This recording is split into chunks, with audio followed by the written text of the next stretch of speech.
অঘটনের পর প্রবাসী কল্যাণ প্রতিমন্ত্রীর দৌড়ঝাঁপ। মালয়েশিয়া যেতে না পারা 17,000 কর্মীকে বিপদ থেকে উদ্ধারে হাই কমিশনারের সঙ্গে বৈঠক। ফিরলেন খালি হাতে, সময় না বাড়ানোর সিদ্ধান্তে অটল Kuala Lumpur. We stick to the deadline of May 31st in order to reassess the needs as well as to address the loopholes. যারা বিএমইটি কার্ড পেয়েছে, যারা ই ভিসা পেয়েছে, এমনকি যারা ভিসা পায় নাই, তাদের ব্যাপারেও আমাদের মন্ত্রণালয় কনসিডার করবে। কাদের কারণে এত বিড়ম্বনা জানতে চাইলেন প্রধানমন্ত্রী। দায়ীদের বিরুদ্ধে নেওয়া হবে ব্যবস্থা। যখনই আমরা আলোচনা করে ঠিক করি কত লোক যাবে কি যাবে, ঠিক তখনই দেখা যায় যে আমাদের দেশের এক শ্রেণীর লোক তারা ওই ম্যানপাওয়ারে ব্যবসা করে এবং তারা তড়িঘড়ি করে লোক পাঠানোর চেষ্টা করে। আবার এদের সাথে ওই মালয়েশিয়ারও কিছু সংযুক্ত আছে, যার ফলে জটিলতার সৃষ্টি হয়। এবারে কি সমস্যাটা হয়েছে অবশ্যই এটা আমরা খতিয়ে দেখছি এবং এর জন্য যদি কেউ দায়ী থাকে অবশ্যই তার বিচার করা হবে। দেখছিলেন প্রধান শিরোনাম। রাত 11টার সময় সঙ্গে আছি আমি সজল মিত্র রিচার্ড। এবার অন্যান্য শীর্ষ সংবাদ। শেষ দানে মোদির বাজিমাত, বিজেপিতেই আস্থা রাখলেন নীতিশ নাইডু। মোদিকে ফোন করে প্রধানমন্ত্রীর অভিনন্দন, শেখ হাসিনাকে শপথ অনুষ্ঠানে আমন্ত্রণ। কাল দুদকে যাচ্ছেন না বেনজির, 15 দিনের সময় চেয়ে আইনজীবীর মাধ্যমে আবেদন। স্ত্রী মেয়ে আসবেন কিনা ধোঁয়াশা। সাবেক আইজিপি কোথায় এখনো জানেন না স্বরাষ্ট্রমন্ত্রী। দেশের ইতিহাসে সর্বোচ্চ প্রায় 8 লাখ কোটি টাকার বাজেট ঘোষণাকাল। মূল্যস্ফীতির লাগাম টানাই বড় চ্যালেঞ্জ। করমুক্ত আয় সীমা আরও বাড়ানোর দাবি উদ্যোক্তাদের। এবং 1500 টাকায় আমদানি করা হচ্ছে এলাচ এবং সেটি বিক্রি হচ্ছে 4,500-এ। চট্টগ্রামে ভোক্তা অধিকারের অভিযানে হাতে নাতে ধরা আমদানিকারক, লাখ টাকা জরিমানা।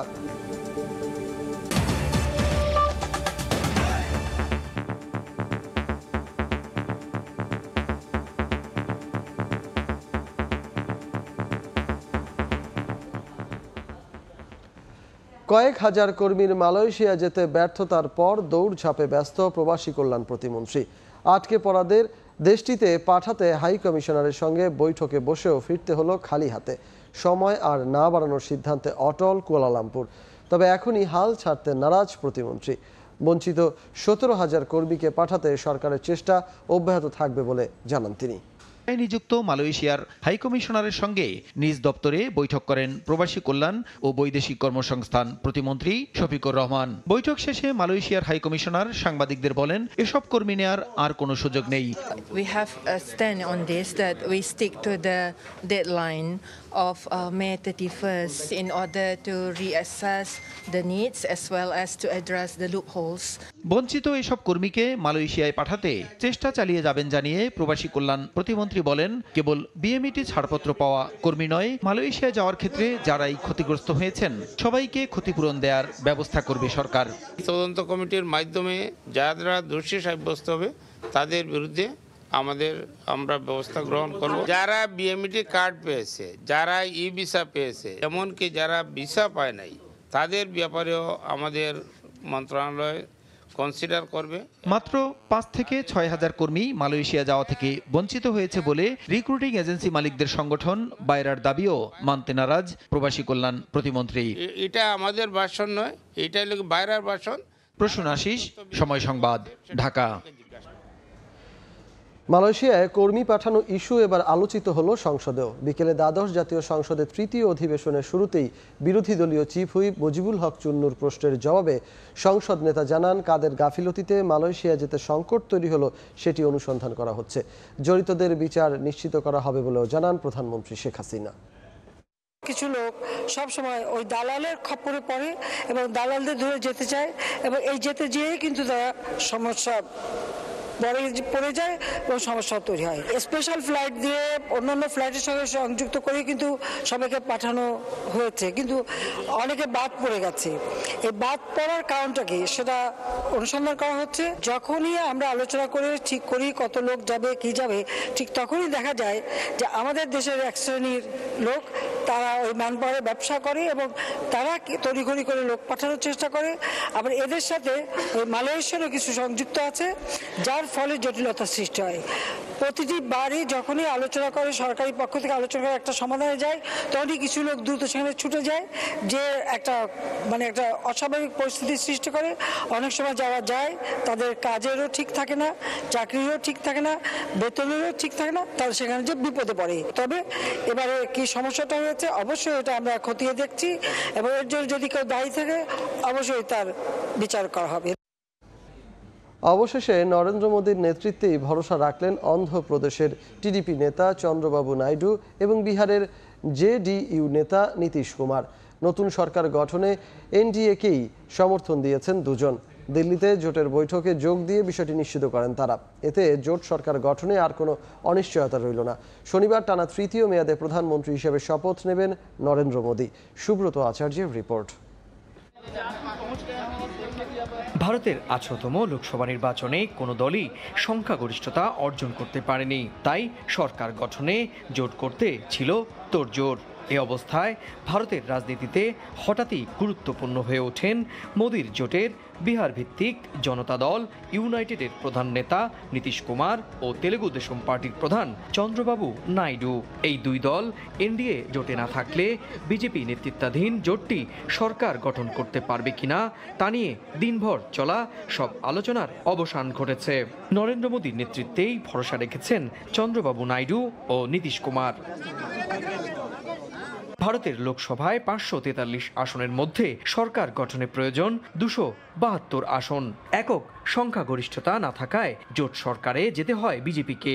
বুধবার দিল্লিতে জোটের শরিকদের সঙ্গে বৈঠক করেন নরেন্দ্র মোদী। ভারতের বেশ কয়েকটি গণমাধ্যম বলছে, বৈঠকে এনডিএকে সমর্থন দিয়ে সম্মতিপত্রে সই করেছেন চন্দ্রবাবু নাইডু ও নীতিশ কুমার। এর আগে রাষ্ট্রপতি দ্রৌপদী মুর্মুর কাছে মোদী ও তার মন্ত্রিসভার সদস্যরা পদত্যাগপত্র জমা দেন। মোদীকে নতুন সরকার গঠন হওয়া না পর্যন্ত সরকার চালিয়ে নেয়ার আহ্বান জানান রাষ্ট্রপতি। তবে মনে করা হচ্ছে সব ঠিক থাকলে আগামী শনিবারই নতুন সরকার শপথ নিতে পারে। এর মাধ্যমে জওহরলাল নেহরুর পর মোদী হবেন তৃতীয় দফার প্রধানমন্ত্রী। সুব্রত আচার্য, সময় সংবাদ, ভারত। টানা তৃতীয়বার বিজেপির নেতৃত্বাধীন জোট ন্যাশনাল ডেমোক্রেটিক অ্যালায়েন্স এনডিএ বিজয়ী হওয়ায় ভারতের প্রধানমন্ত্রী নরেন্দ্র মোদীকে টেলিফোনে অভিনন্দন জানিয়েছেন প্রধানমন্ত্রী শেখ হাসিনা। সরকারের শপথ গ্রহণ অনুষ্ঠানে যোগ দিতে শেখ হাসিনাকে আমন্ত্রণ জানান নরেন্দ্র মোদী। প্রধানমন্ত্রীর কার্যালয়ের প্রেস উইং থেকে জানানো হয়েছে, সন্ধ্যায় টেলিফোনে কথা হয় প্রতিবেশী দুই দেশের প্রধানমন্ত্রীর। ফোনালাপে নরেন্দ্র মোদীকে বাংলাদেশের জনগণ ও সরকারের পক্ষ থেকে অভিনন্দন জানান শেখ হাসিনা। উল্লেখ করেন বাংলাদেশ এবং ভারতের মধ্যকার সৌহার্দ্যপূর্ণ সম্পর্কের কথাও। এ সময় নরেন্দ্র মোদী শপথ গ্রহণ অনুষ্ঠানে যোগ দেওয়ার আমন্ত্রণ জানালে তা গ্রহণ করেন প্রধানমন্ত্রী শেখ হাসিনা।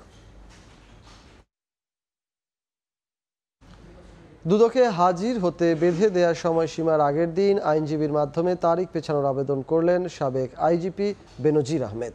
বিকেলে 15 দিনের সময় চেয়ে আবেদন করেন তার আইনজীবী। বেনজির তলব এড়ালেও 9 জুন তার স্ত্রী ও মেয়ে হাজির হবেন কিনা সে বিষয়ে নিশ্চিত হওয়া যায়নি। এদিকে বেনজির কোথায় আছেন তা জানা নেই বলে আবারও জানালেন স্বরাষ্ট্রমন্ত্রী আসাদুজ্জামান খান কামাল।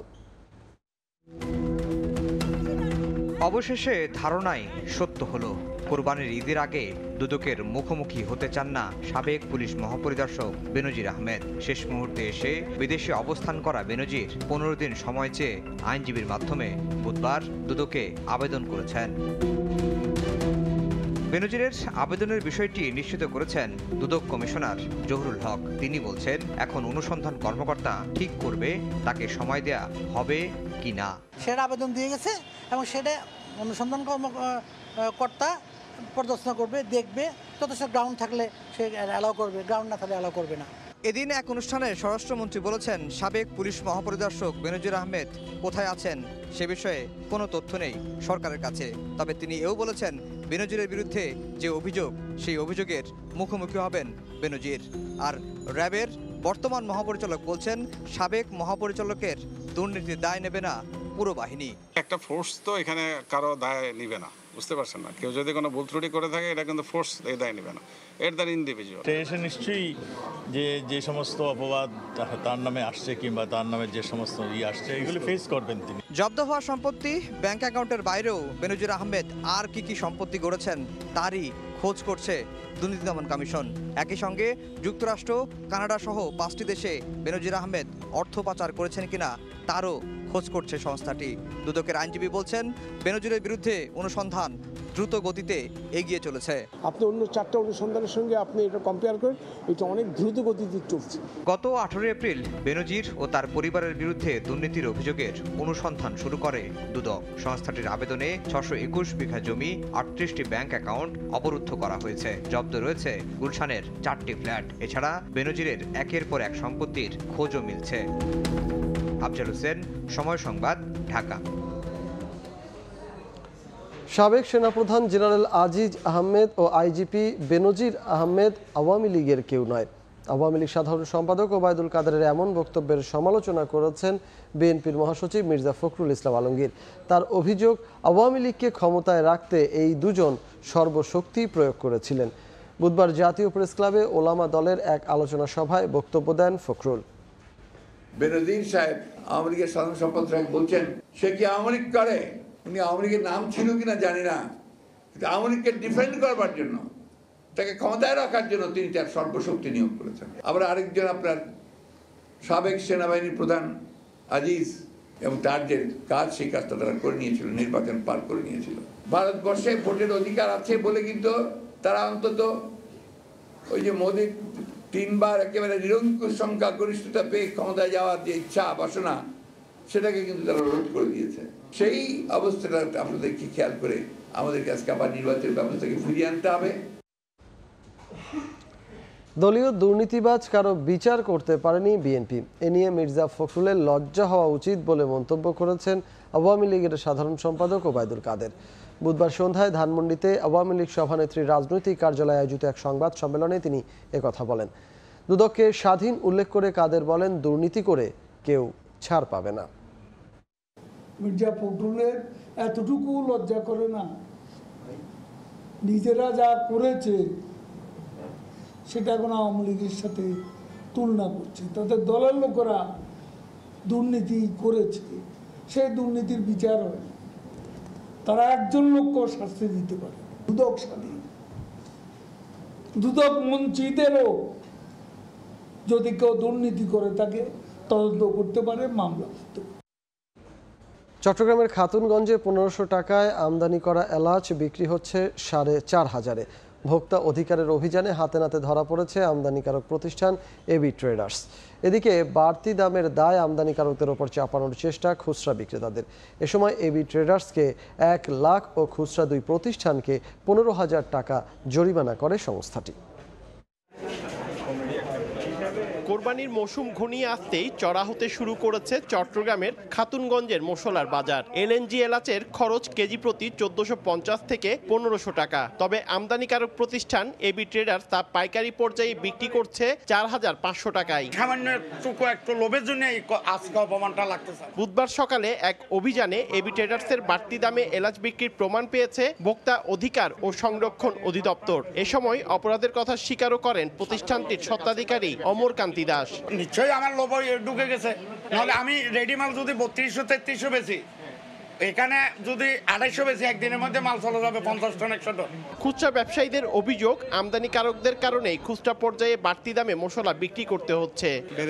আমাদের দায়ভার না, আমরা তো স্লিপ দেখাইছি, তাদের থেকে কিনছি, ওদের কাছে তো দায়িত্ব হবে। আমরা 10 কেজি 20 কেজি কিনি তো আমাদের উপর 80 ফেসার। এ সময় আমদানিকারক প্রতিষ্ঠান এবি ট্রেডার্সকে 1 লাখ ও খুচরা 2 প্রতিষ্ঠানকে 15,000 টাকা জরিমানা করে ভোক্তা অধিকার ও সংরক্ষণ অধিদপ্তর। উনি এটা 4480 এবং 4550 পর্যন্ত বিক্রি করেছেন। এটা তারা ঠিক করেনি, এটা তো ভবিষ্যতে তারা এটা আর করবে না। ভারত থেকে দেশে জিরা ও এলাচ, চীন, ভিয়েতনাম ও গুয়েতেমালা থেকে লবঙ্গ ও দারুচিনি আমদানি করা হয়। পার্থপ্রতিম বিশ্বাস, সময় সংবাদ, চট্টগ্রাম। এবার বাণিজ্যের খবর।